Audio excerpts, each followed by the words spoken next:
el núcleo de este congreso es el derecho a la vivienda. Hablamos de un derecho que es conocido como tal porque está reconocido en una Constitución.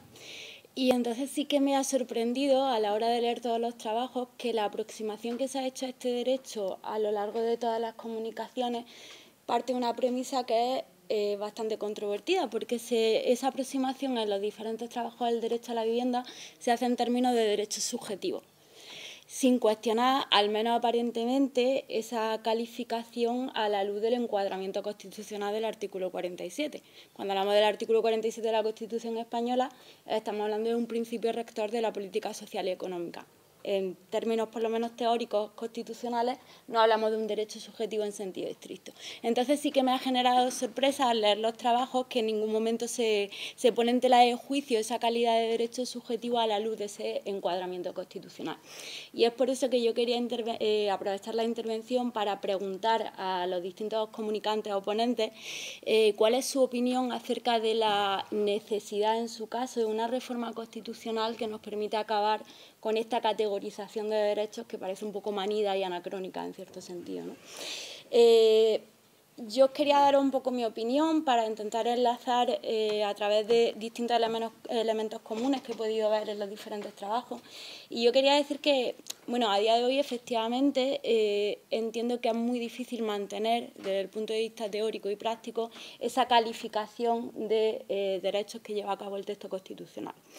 Entiendo que efectivamente todos los derechos son igualmente importantes, una igual importancia que se desprende claramente de la necesidad de la satisfacción de un mínimo de todo y cada uno de los derechos reconocidos en nuestro texto constitucional. Entiendo que esa igual importancia nos lleva necesariamente a eliminar cualquier término de jerarquía entre los distintos derechos constitucionales y que exige un igual reconocimiento de eficacia, esa oponibilidad del derecho a la vivienda ante los tribunales del que hablaba Alejandra y que fue reconocido por una normativa francesa.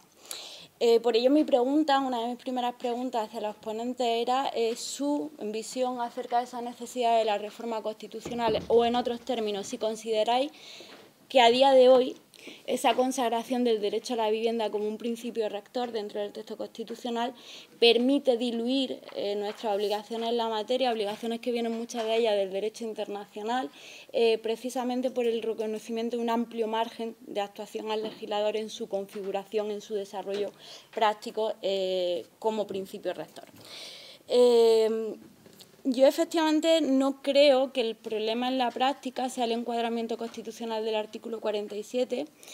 porque tenemos mecanismos jurídicos constitucionales que nos permiten convertir ese principio rector en un verdadero derecho subjetivo, empezando por el carácter normativo de la Constitución, que ya imprime cierta eficacia a los principios rectores, siguiendo por el artículo 10.2 de la Constitución, que nos obliga a interpretar todos los derechos a la luz de un derecho internacional de los derechos humanos, que no solo ha consagrado la universalidad y la indivisibilidad de los derechos, sino que además ha ido delimitando los contornos de ese contenido mínimo que podría considerarse ya como exigible de los distintos derechos sociales. Por tanto, considero que disponemos de mecanismos jurídicos constitucionales para llevar a cabo esta transformación de un principio rector a un derecho subjetivo en sentido estricto. Ahora bien, entiendo que sería conveniente una reforma que efectivamente acabara con esa categorización, pero considero más urgente lo que llevamos hablando aquí desde el inicio de la mañana, esa planificación urbanística, esa planificación política en materia de vivienda que dé lugar a una efectividad clara y evidente del derecho en nuestro ordenamiento jurídico. Creo que esta es la perspectiva que adoptan tanto la profesora Caicedo como el profesor Vestri. El profesor Vestri se centraba en dos procesos que no son novedosos. Es cierto que han acaparado más atención en los últimos años, no son novedosos los procesos de centrificación y de turistificación. Y la profesora Caicedo, que se centra un poco, si yo no he entendido mal a la hora de leer el trabajo, en las posibilidades que ofrecen los límites constitucionales al derecho a la propiedad privada y a la libertad de empresa como garantía de la función social de la vivienda. Las perspectivas son las mismas, la necesidad de seguir avanzando en la regulación, precisamente por la insuficiencia de los últimos mecanismos regulatorios, tanto a nivel estatal como autonómico y municipal, para hacer frente a lo que podríamos considerar como los pecados originales en materia de vivienda en España. la regularización del mercado, la escasez de vivienda pública, la prevalencia de la promoción privada y un elevado porcentaje de vivienda vacía.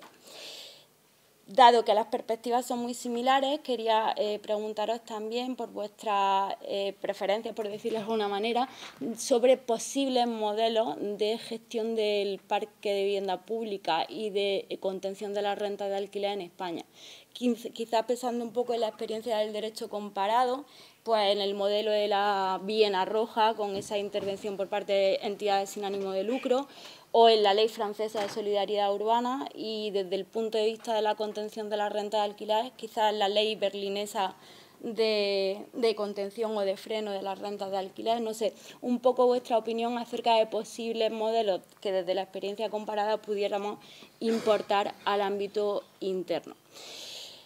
Aprovechando que Natalia, aunque de una manera un poco tangencial, cubre también en su trabajo la cuestión de la distribución competencial en materia de vivienda y engarzando con ello con el trabajo del profesor Zamorano,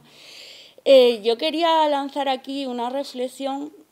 que no sé si llega a ser polémica o no, pero que a mí sí me ha surgido desde desde que se inicia la crisis del año 2008 y a partir del análisis de la jurisprudencia constitucional en materia social, ya no solo en vivienda, sino también si nos remitimos a las resoluciones jurisprudenciales del Tribunal Constitucional sobre sanidad, por ejemplo, la reforma laboral. Evidentemente se ve un proceso de recentralización de competencia a favor de la competencia de planificación económica del Estado. Y a raíz del análisis de toda esa jurisprudencia en materia social que se ubica en el periodo de la crisis económica, lo que se me plantea es si podríamos estar hablando ya de una consagración de la economía como parámetro de control de constitucionalidad frente a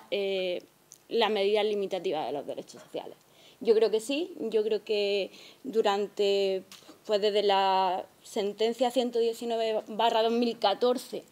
hasta las posteriores de 2015, 2016, ya digo, reforma laboral, sanidad, expropiaciones, etc., etc., lo que vemos efectivamente es un escrutinio exclusivamente objetivo por parte del Tribunal Constitucional del objeto de enjuiciamiento en la sentencia, en el que esa crisis económica se erige como parámetro de constitucionalidad frente a las medidas anticrisis del Gobierno. ¿Qué ocurre? Que cuando amaina el temporal empezamos a observar una tendencia más relajada por parte del Tribunal Constitucional en la que en cierto modo intenta revertir ese campo ancho que le ha dejado al Gobierno, al legislador de urgencia en la regulación de los derechos sociales. Y entonces lo que yo veo desde fuera son fluctuaciones en el análisis constitucional de los derechos sociales que vienen determinados por el momento económico, por la economía de cada momento. Y ahí intento engarzar con el inicio de mi intervención y vuelvo a la misma pregunta. Si bien es cierto que es importante modificar la situación española en cuanto al parque de vivienda a través de la planificación urbanística,